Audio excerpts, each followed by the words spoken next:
The penultimate episode of Season 1 is called The Green Council because that's who seized power in the wake of the king's death, but it's the woman excluded from their secret gatherings ahead of it all who takes charge. Alicent is in by far the most scenes of any character this episode, one that combines a number of exceptional one-on-one character interactions with tension and surprises.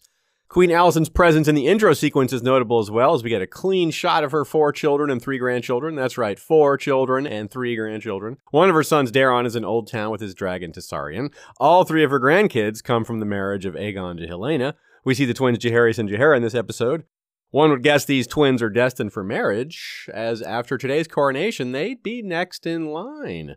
But we learned during the episode what many have suspected for a while. Aegon has bastard children out there in King's Landing and perhaps elsewhere. So Alicent may have a few more grandkids she doesn't know about. She also has spies in her own household, which she does now know about, though apparently there are so many she doesn't know all their names. Alicent learns this through the tried and true method of trading feet for secrets. One of those named as a spy is Alicent's maid Talia.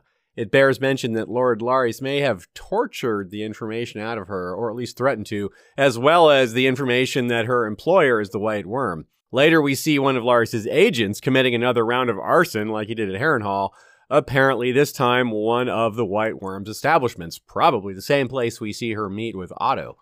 A young boy is the first character we see this episode, and we see him leaving Viserys'S bedroom, where he goes straight to Talia to tell her that the king is dead.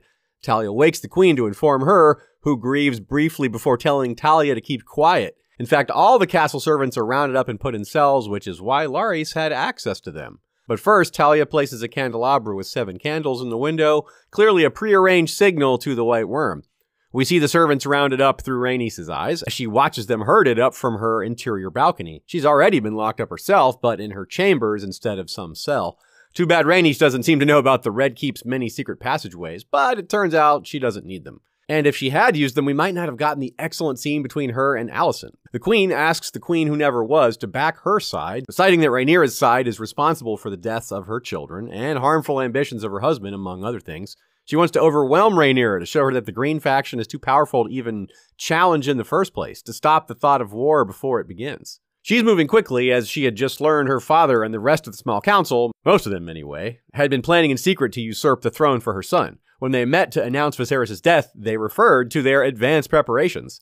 Otto informs them, as Alicent informed him, that Viserys' dying wish was for Aegon to take the throne. This only emboldens the plotters, of course, but Alicent angrily points out the massive flaw in their plan that while, yes, the king wanted Aegon on the throne, he certainly didn't want his own daughter murdered in the process, let alone his brother and their children.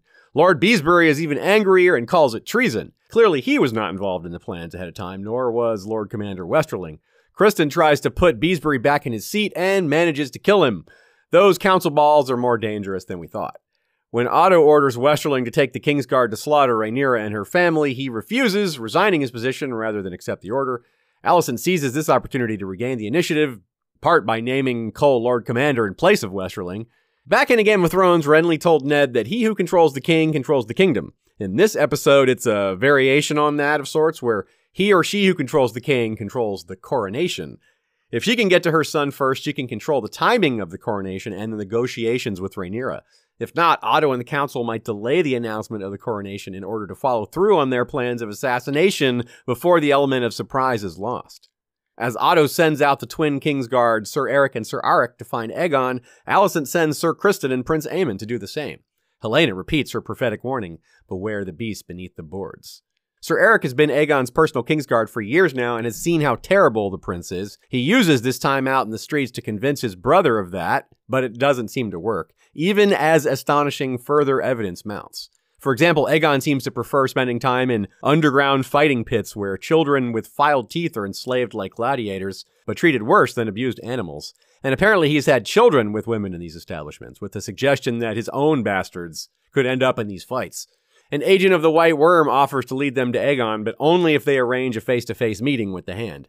Otto has worked with Mysaria before and is desperate to find Aegon first, so he shows up quickly for the meeting. She immediately stuns him by offering condolences for the king's passing. She's not supposed to know that, but we saw why she does. So when she reminds Otto that she could have just as easily killed Prince Aegon as saved him, he knows to take it seriously. She accepts a sack of money, but also demands he put a stop to the use of children in these fighting pits that the crown has been turning a blind eye to. The twins head off to the Grand Sept, where Aegon is found hiding under an altar that might be the same one Alicent and Rhaenyra prayed on when Emma died. But outside waiting for them is Sir Criston and Aemond, who capture the twins' prize, even though only Eric wants to fight for it. Eric is done. Aegon tells his brother to let him go, and Aemond is tempted, as he had early expressed to Cole that he believes himself the superior choice for the throne. But he and Cole deliver Aegon back to the queen. Otto concedes to his daughter that she outplayed him, but reminds her that they're on the same side. She kind of unloads on him like how Viserys did in episode 4, but with a lot more anger. Like when the king told him he could no longer trust Otto. She utters perhaps the line of the episode, "A reluctance to murder is not weakness." Like Viserys, Alicent has come to realize just how manipulative her father has been all these years, and informs him how the coronation will play out with no discussion. Still, he's mostly getting what he wanted anyway. He speaks to Larys and brings up his relationship to Alicent, to which Lord Strong offers the hand the benefit of that relationship. It's kind of a bribe and a deflection about what's really going on there. Before the public coronation, Otto rounds up the nearby nobles who supported Rhaenyra and commands them to bend the knee to Aegon. A few refuse and are presumably sent to the Black Cells. Lord Caswell, who had previously shown allegiance to Rhaenyra, bends the knee so that he can sneak away later, but Lord Larys catches on to this and he's hanged for treason. The body is seen by Rhaenys, who is freed from her room by Sir Eric. Though she wants to go to the Dragon Pit, he tries to lead her to the dock, saying they'll be expecting her there.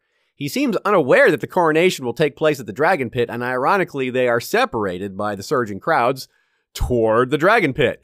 The crowds don't know yet why they're being herded, but Rhaenys does, and she smiles as she realizes that this will give her the perfect opportunity to reunite with her dragon. As the crowds continue to surge, Queen and son ride in a carriage to the site. Aegon states that his father didn't like him, and when he asks his mother if she loves him, she calls him an imbecile. He remains reluctant even as the ceremony begins, especially as the crowd seems pretty unresponsive at first. Even as the crown of Aegon the Conqueror is placed on his head, he's still moving slowly. But it all turns around for him suddenly. The lack of love from his family left a void in this man, and it's suddenly filled by the love of a huge cheering crowd. Aegon seems to realize maybe he wants it after all. It starts slowly at first, but becomes complete and thorough as he's pumping his fist with Blackfire like a rock star by the end. The Dragon Pit was his arena. The crowd was really into it. Until the very ground opened up beneath him to reveal, at last, the beast beneath the boards. A brief moment of chaos and dust ensues. Meleys, called the Red Queen, ridden by the queen who never was, declines to incinerate the Green faction. Maybe that'll be a mistake, but perhaps she thought mercy and peace were still possible. Perhaps she's simply on no one's side at this point. Perhaps she simply doesn't want to be a several times over kinslayer. There were innocents on stage as well. All this could hang over her descendants for generations. Regardless, that's where it ends, with Meleys flying off. Not only was this episode an amazing combination of fast and slow-paced scenes, it was a departure from previous episodes in that it had no Rhaenyra or Daemon, let alone their family, but we're sure to see them react to all this next time. Join History of Westeros on YouTube during the season every Monday at 6 Eastern for a much more in-depth review of each episode, and every 3 p.m. on Saturday as we look ahead to the next episode while mixing in discussions from the books with guests.